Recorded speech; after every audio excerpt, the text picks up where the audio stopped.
What's up, MetaNerdz? This complete breakdown of the TIE Defender will pull from every resource available, and by the end you'll understand why there's almost a unanimous agreement that this is the best TIE model ever produced. So let's jump right into it with its stats. The hull measured about 9.2 meters long, or about 30 feet 2 inches, making it about a Wookiee longer than the TIE Interceptor, though the T-65B X-Wing was still longer at about 12.5 meters or 41 feet. Despite this compact frame, it is able to pack in a Class II hyperdrive and deflector shields, which only the TIE Avenger can also claim. What truly defined the TIE Defender was its speed and power. With a top atmospheric speed of 1,680 km per hour, about 1,045 miles per hour, it made it the fastest combat craft of its era, and was significantly faster than even the TIE Interceptor, which tops out at 1,250 km per hour, or 775 miles per hour, and blows away the X-Wing and all other advanced variants of the TIE. The twin-ion engines that it's using are the Sinar PSZ 9.7 models, and these advanced thrusters made it incredibly agile, faster than anything the Alliance had ever faced, and it flew more like an interceptor. And that agility was coupled with overwhelming firepower. It carried 6 wingtip-mounted laser cannons, 2 ion cannons, and a pair of warhead launchers that could fire concussion missiles or proton torpedoes. In effect, it could unleash the kind of damage normally requiring a whole squadron of TIEs. By contrast, the TIE Interceptor, designed purely for dogfighting, was armed with 4 laser cannons. There were some additional chin guns, but it carried no missiles, and none of the TIE variants, including the Avenger, would have those precious ion cannons, something that was increasingly necessary when you were fighting a rebellion. And capturing targets alive and extracting info was the most important outcome of a battle. The X-Wing came closest as a multi-role starfighter, balancing 4 wing-mounted lasers with a pair of proton torpedo launchers. It's a heavy armament for its size, but it's still a lighter loadout than the Defenders. And so the TIE Defender's comprehensive weapon suite meant it could perform both as a space superiority fighter and a strike craft, without necessarily needing to destroy your opponent, truly living up to its moniker as being a multi-role fighter. And its shield and armor made it the most durable of all TIE fighter models. In combat, a lone defender could engage and outlast multiple enemy fighters that would shred a normally unshielded TIE. And when Rebel fighters first encountered this new Imperial fighter, they were awestruck. Hera Syndulla, the veteran Rebel ace, warned that if the Empire produced defenders in great numbers, our pilots won't stand a chance. And neither will the Rebellion. Despite these advantages, the TIE Defender also came with some trade-offs that shaped its tactical role. Its advanced systems, the hyperdrive, shield generators, extra guns, and custom engines made it expensive and complicated. Each unit reportedly cost around 300,000 Imperial credits, making that 5 times the cost of a standard TIE and roughly double the cost of an X-Wing. But somehow it's actually cheaper than the Avenger, which is part of why that ship was so rare. But at this price, fielding TIE Defenders was thus a significant investment, and the high cost and maintenance burden meant Defenders were deployed sparingly, typically reserved for elite pilots and critical missions. And strategically, the TIE Defender was envisioned as the game-changing space superiority fighter, something that could escort Imperial forces on extended missions, intercept Rebel attackers before they reached Imperial capital ships, and even perform bombing runs with its warhead payload. In Imperial doctrine, regular TIE fighters and interceptors were expendable swarms, relying on sheer numbers and speed. As the famous Imperial propaganda goes, TIE pilots rely on all guts, no shields. If you were a TIE pilot who survived long enough and impressed your superiors, you might end up sitting in a TIE Defender. And the logic of those like Thrawn was that one TIE Defender really did give you more than 5 TIE fighters. It blended the interception duties of a TIE Interceptor, the fast pursuit and dogfighting aspect, with the punch and independence of an X-Wing. And you might even see it referred to as a long-range fighter-bomber, thanks to its missile armament and the ability to cross the galaxy via hyperspace and deliver ordnance on their target. And so one of the clear strengths was the TIE Defender's self-sufficiency. With that onboard hyperdrive and week-long consumables, it could strike Rebel targets far beyond the reach of typical TIEs. Pilots could jump into battle without needing a carrier nearby, much like Rebel fighters did, and this also reduced the risk of leaks, as the odds that you might have a Rebel spy in your midst, or just some local citizen who is sympathetic to the rebellion, who then tells someone that this fleet is mobilizing. The TIE Defender is far more nimble. It's just a few fighters that are there one moment and the next they're into the blue void and carrying out their surprise strike on Rebel assets. In essence, the TIE Defender promised the Empire a starfighter that matched or surpassed the Rebellion's best on every front. It was as fast and maneuverable as the quickest A-Wing or TIE Interceptor, as tough and versatile as the reliable X-Wing, and as heavily armed as a dedicated bomber. The only weakness per se was that cost, and the bureaucracy that led to these things being so scarce. There are some significant differences here between Legends and Canon, so let's start with the new Canon version. 2 years before the Battle of Yavin, Thrawn initiated the TIE Defender program at the Imperial factories on Lothal, aiming to counter the growing Rebel threat with a new generation of starfighters. The program had the full backing of Grand Moff Tarkin and Emperor Palpatine, showing that at least at first, the Empire had high hopes for Thrawn's project. The prototype defenders were designed by Imperial engineer Morgan Elsbeth, a name that would resurface decades later, and this prototype represented a leap forward in TIE design, and unlike some of his fellow Imperial leadership, Thrawn immediately recognized what a great design this was. Unlike the Death Star, which was secretly under development as Project Stardust, Thrawn's TIE Defender was a fighter-scale solution to the Rebels, theoretically cheaper and more targeted than a single enormous battle station. And there were Imperial strategists that began to debate diverting resources from Project Stardust to the TIE Defender program, especially as Director Krennic's Death Star suffered delays. If construction of the Defender is to continue, you must make your case directly to the Emperor himself. Thrawn argued that a fleet of elite fighters could be more decisive and flexible than any single superweapon. In the early development, Rebel spies managed to steal schematics and even sabotage test flights, which does prove that they recognized what a threat this was to the Alliance. When Phoenix Squadron, the rebels based on Lothal, encountered a TIE Defender prototype in combat for the first time, they barely escaped. Hera Syndulla's warning about the Defender's lethality spoke to the panic it induced. Here was an Imperial TIE that could outrun, outgun, and outlast the Rebels' best fighters. Thrawn continued refining the design, even creating a specialized variant known as the TIE Defender Elite, which featured improved engines and shields beyond the baseline model. This top-tier prototype, flown by Baron Volt Scarus, was dramatically increased in speed and protected by enhanced deflectors. And remember, this is something that already beat everyone else in sheer stats. So this thing would simply overwhelm anything else it came across. Yet, even as the TIE Defender project reached its peak, it was about to be cut short. In a dramatic series of events on Lothal, Governor Price, who was Thrawn's ally, ordered the destruction of Lothal's fuel depot to thwart a rebel operation, an act that inadvertently crippled the factory's ability to produce defenders. This, combined with political shifts in the Imperial High Command, proved to be the TIE Defender program's undoing. Word of the Death Star's impending completion reached the Emperor, and the promise of that doomsday weapon eclipsed Thrawn's fighter initiative, as this was the true love child of the Emperor that was being worked on since even during the Clone Wars, and did more align with the Tarkin doctrine of leading through fear.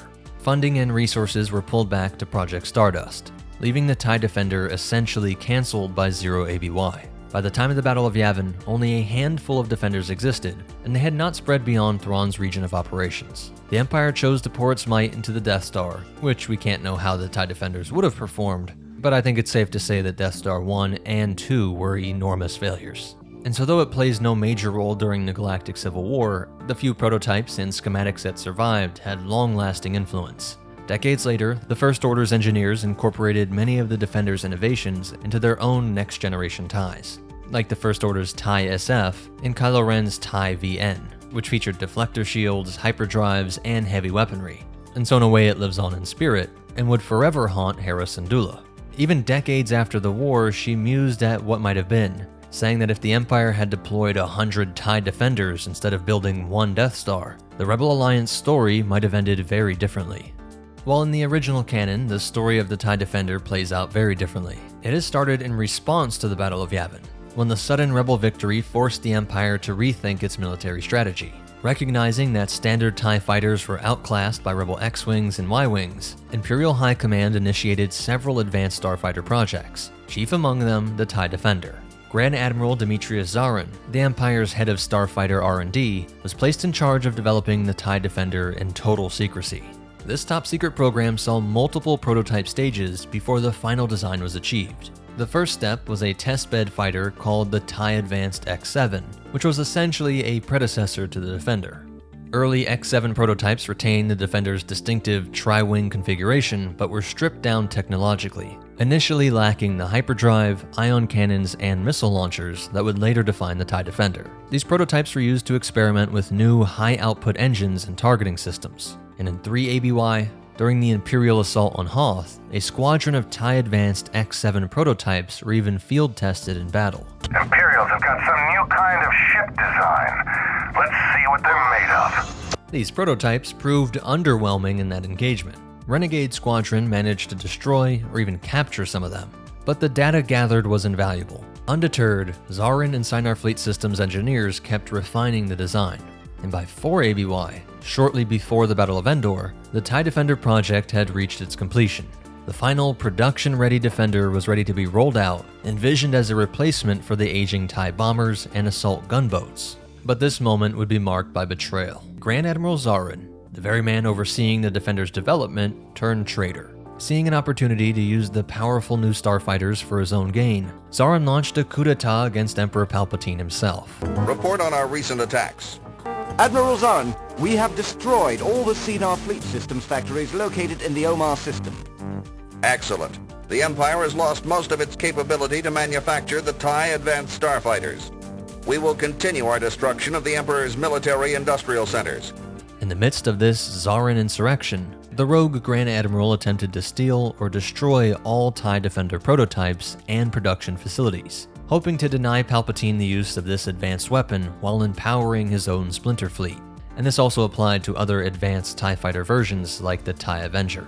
The campaign that followed became the stuff of Imperial legend. Zarin's forces seized research platforms and factories, while loyalist Imperial forces scrambled to reclaim the Defender technology. Notably, Grand Admiral Thrawn, who was at this point one of the Empire's rising strategists, took command of the effort to stop Zarin.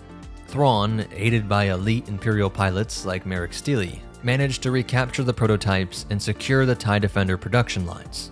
In one battle over the Parmel system, a trio of loyalist-flown TIE Defenders was pivotal in thwarting Zarin's attempt to escape with the prototype containers. Eventually, Zarin's coup failed, he was defeated, and the Empire's regime stood, though a bit shaken, and the Defenders, having nearly been stolen by an Imperial turncoat, ironically became instrumental in defeating that traitor. After Zarin's downfall, Palpatine had proof that the new fighter was both formidable, but also a threat to his power if it fell into the wrong hands. The Empire proceeded more cautiously with the TIE Defender, and production continued on a limited scale, with Defenders being assigned only to elite units and veteran pilots whom Imperial commanders felt they could trust. The starfighter's high cost and political baggage, as some in the Imperial court were still skeptical of it for being Zarin's baby, this all worked to ensure that it was never mass-produced across the entire Imperial Starfleet. But still, by the time of the Battle of Endor in late 4 ABY, a handful of TIE Defender squadrons were active. Sources conflict on whether any saw action at Endor itself. Even if they did, the Force was not on their side. But we do know that TIE Defenders were deployed in mop-up operations in battles against various rebel holdouts, like the elite Defender unit that fought at the Battle of Megiddo, where they cut down rebel fighters with ease. In each of these battles, the TIE Defender proved every bit as deadly as advertised, but there were never enough of them to turn the tide of war. But in the turbulent years after Endor, the Defender gained a second life in this fragmented galaxy. The collapse of Imperial central authority meant that various warlords, Moffs, and Imperial remnant fractions held whatever assets they could. Some of the surviving TIE Defenders ended up under the control of these splinter groups, and even, in some cases, in New Republic hands. One notorious Imperial warlord, Lord Shadowspawn, or Chronal, employed a squadron of TIE Defenders during his campaign against the New Republic in 5 ABY, using their fearsome reputation to terrorize New Republic pilots. The NR learned to counter the Defender's strengths with superior tactics, and sometimes just sheer numbers, but every encounter was costly.